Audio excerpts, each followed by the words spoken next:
Nüfusumuz 146.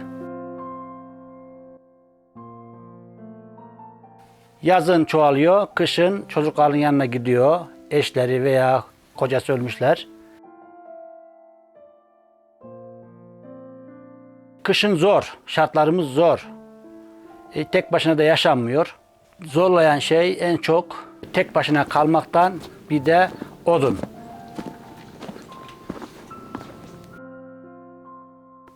Bir de fakirlik, fazla bir maaşlarda olmadığından dolayı geçinemiyorlar.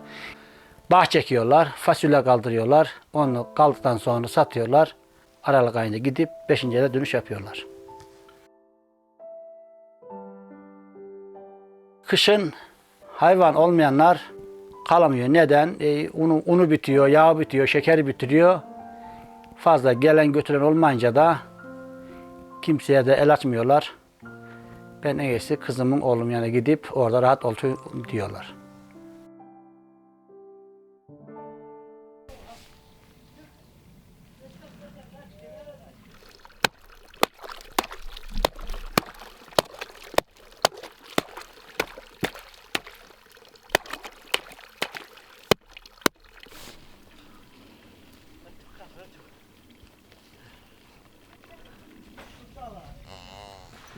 Çık,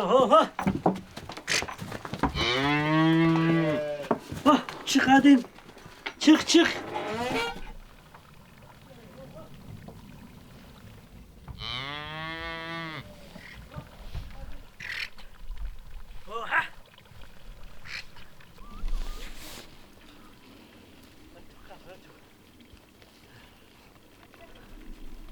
Çık.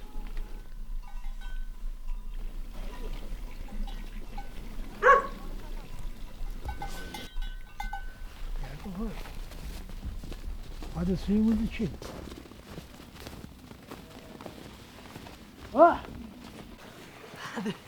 Hadi bakayım. İçmeyin.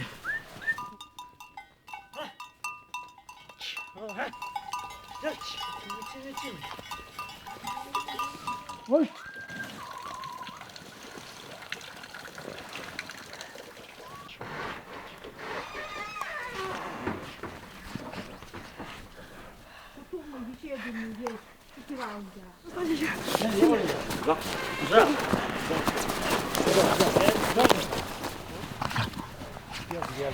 Hayatta bir...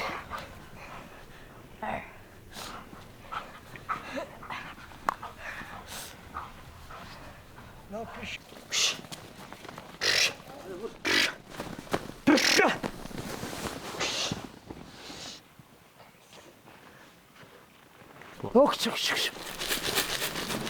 Ya. Ya.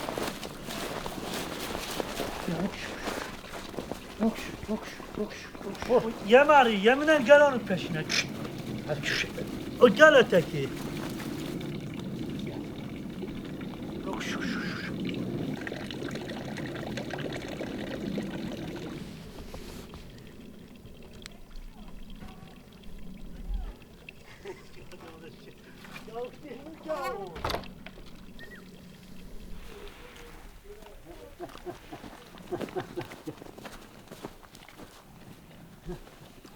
Yani.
Bırak. Çık. Ha şimdi örtelim kapıyı tamam. Kapıyı örtün. Hadi işte.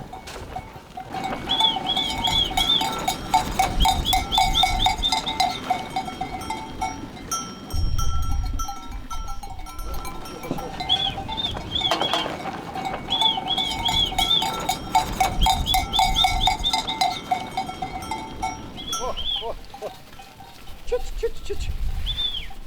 Gel çıt çıt çıt. Vur. Çıt çıt çıt çıt.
Adım Durmuş.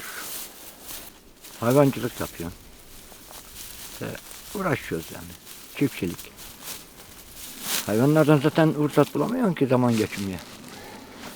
Şurada kahve olsa gidip oturmaya zamanım olmuyor. 5'te kalkıyorsun, 11'e doğru eve giriyorsun. Geri kışın. Burada işte. Ahır, sulaması, altını temizlemesi, saman bimesi, suya koyuveriyorsun. Bu emeğiyle oluyor bu işle yani öyle. Bir sahilde gezer gibi olmuyor, tıkır tıkır yürümekle olmuyor yani. Zamanla göre istediğini bulamıyorsun mesela. Çayın şekerin bitse burada 3 gün durarsın, 2 gün durarsın. Mahrumiyet bölge yani bura. Gidince bir arkadaşının oturduğunda bir şeyde çay için şeyin yok yani. Haliyle bir sosyal hayatın yok yani.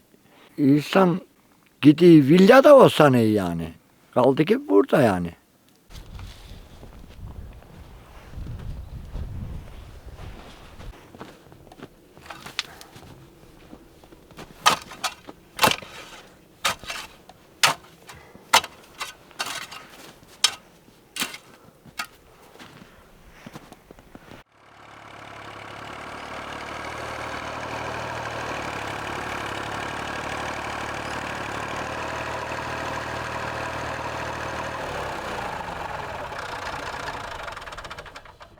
Altı buz. Zincir takarın ya.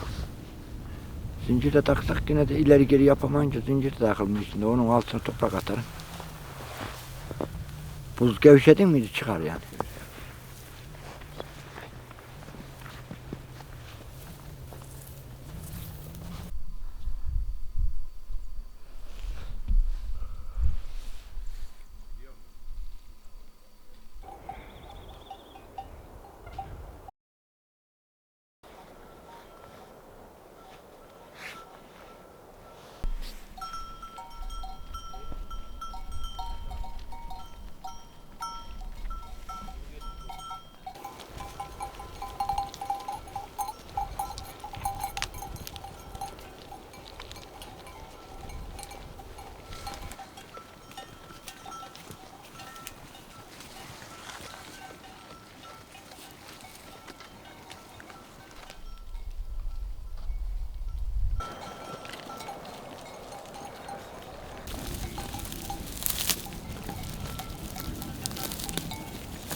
Oh, oh, oh.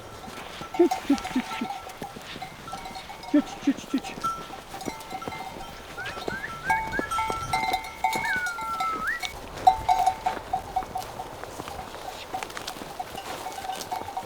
Köyde yazın duruyorsun, kışın durmuyordum. Şimdi bu kurbanlık alınca mecbur kışında durmak zorunda kaldık. 2003'ten sonra işte ilk defa bu sene kışı geçirdim burada. Ara sıra tabii geliyordum buraya yine bağ bahçeye bakmaya ama yazları sürekli burada duruyor. 5-6 senede çoluk çocuk dağıldı. Herkes bir yere gitti. Bu dağlarda zaten benim damadım. Kendime ait değil. Onun yanına yardımcı olarak kaldım işte. Yoksa ki kendim de yapmıyordum. Kendim de tercih etmiyorum hali. Bu yaştan sonra ne yapayım ben? Davarı ne yapayım, hayvancılığı ne yapayım? Tabii illaki mesleğimiz, çocukluğumuz bundan geldiği için illaki seviyor tabii. Severek yapıyor. Sevmeyerek hiçbir işi yaptıramazsın zaten. Kimse yaptıramazsın. Atla gel. Hadi atla kal. Gel. Ha işte öyle. Beni kaç.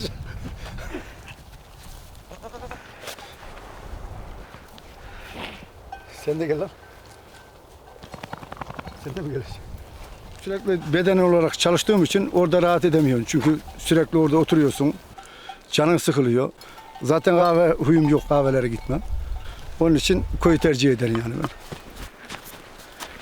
Bacaklarım tutuluyor, her tarafın ağrıyor, doktor geziyorum. Ama buraya geldiğim zaman ne ağrım var, ne sızılarım var. Benimle beraber şimdi 15 yaşındaki çocuk şu tepeye çıkamaz. Ben 55-56 yaşındayım. Ben hiç burayı dinlemeden çıkarım. 5-10 kilometre yeri hiç dinlemeden, soluklamadan giderim. Böyle yani tercihim böyle. Mesela bende bel fıtığı var. Osmancıklı olduğum zaman yattığımı kalkıyorum, ağrımdan duramıyorum. Bacaklarıma vuruyor. Ama burada şimdi hiçbir ağrım sızılım yok. Yani yaşayın dersen çalışacaksın.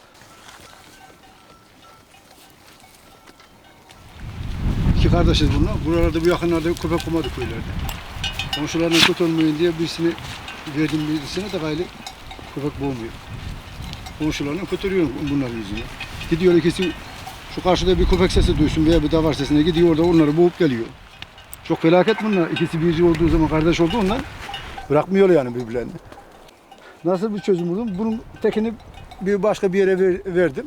Tek kalınca gayrı gidemedi. O yüzden bu tek gidemiyor bak. Yoksa bu rahat durmazdı burada bu şekilde yine.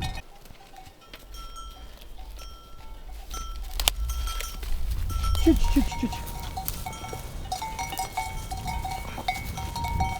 Şimdi keçilerin yiyeceği abi ormanda bir ardıç yiyor, şam püllerini yiyor. Karda başka yiyeceği bir şey yok. İşte geziliyor ondan sonra ayaklarını temizleniyor, temiz havalıya gidiyor. Hepsi bu kadar.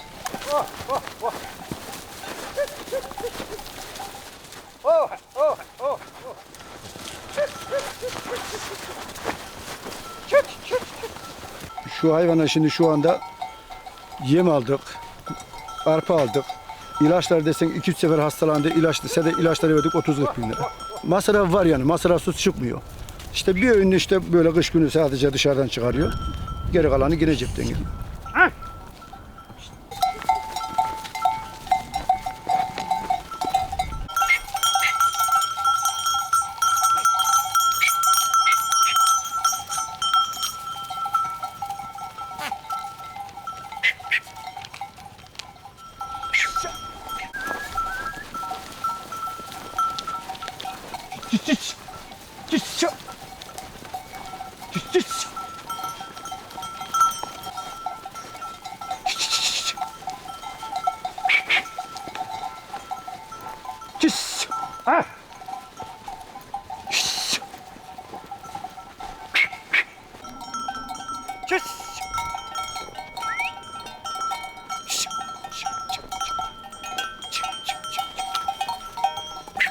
Yağmur yağdı ıslarsa o zaman üşür. Üstünden yağarsa, üstüne yağmaz. Üşümez yani. Başka hayvan olsa olur da koyun falan ne? Bunlar kolay kolay üşümez. Ayakları falan üşümez bunlar. Sen üşürsün, onlar yine üşümez.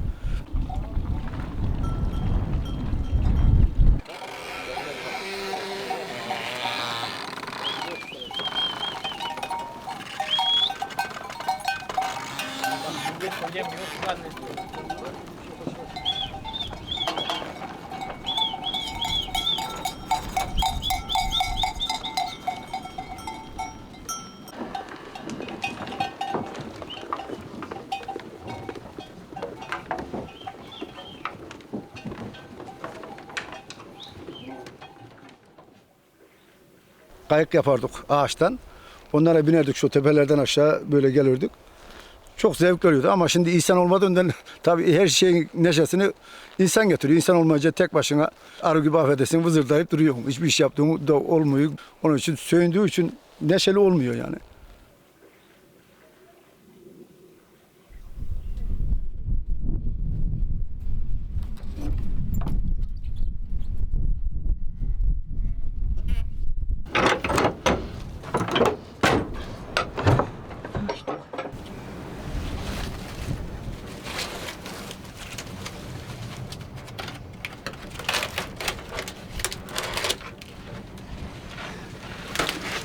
Yazın kaldırdığımız ekinlerin mahsullerini biz traktör ramuna koyarak ambarımıza boşaltıyoruz. Ambar serin tuttuğundan dolayı mahsullerimiz yani ekmeğimiz bile orada.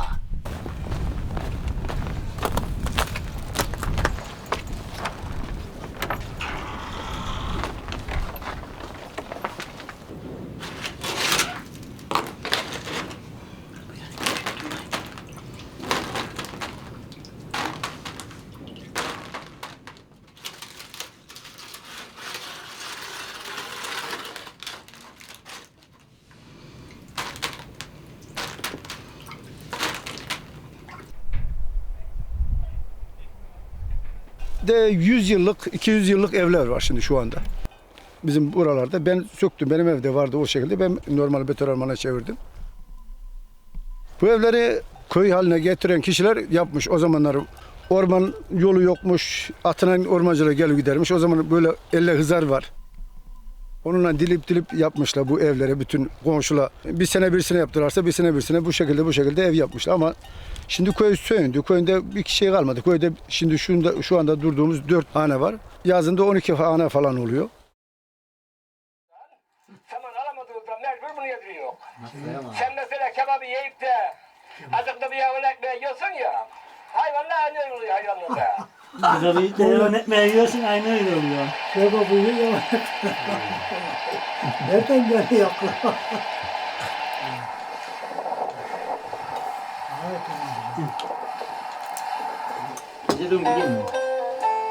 Kim?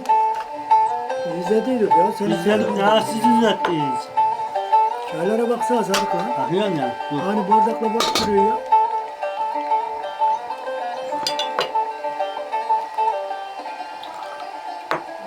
Hasan da geliyor ya. Hasan Davulo.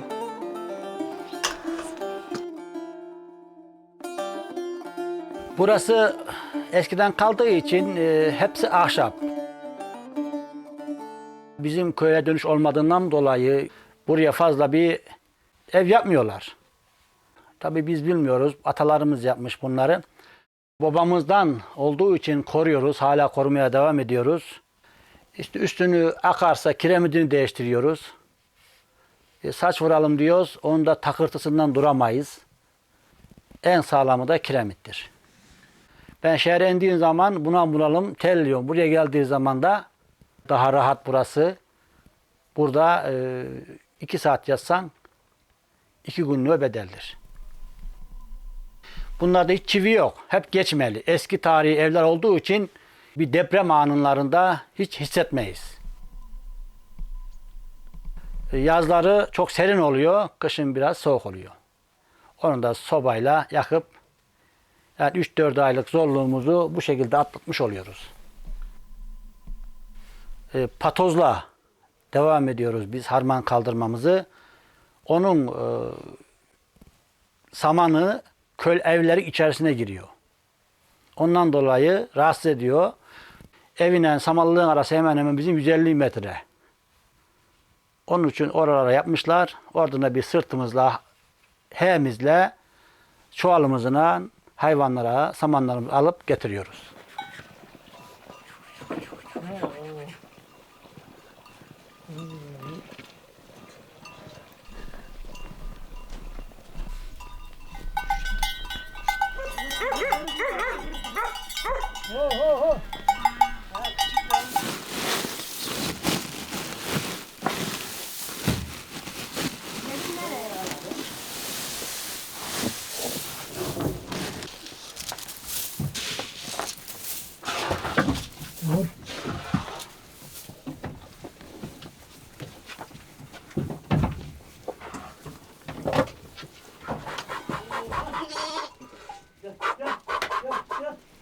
Başıma da kaydı.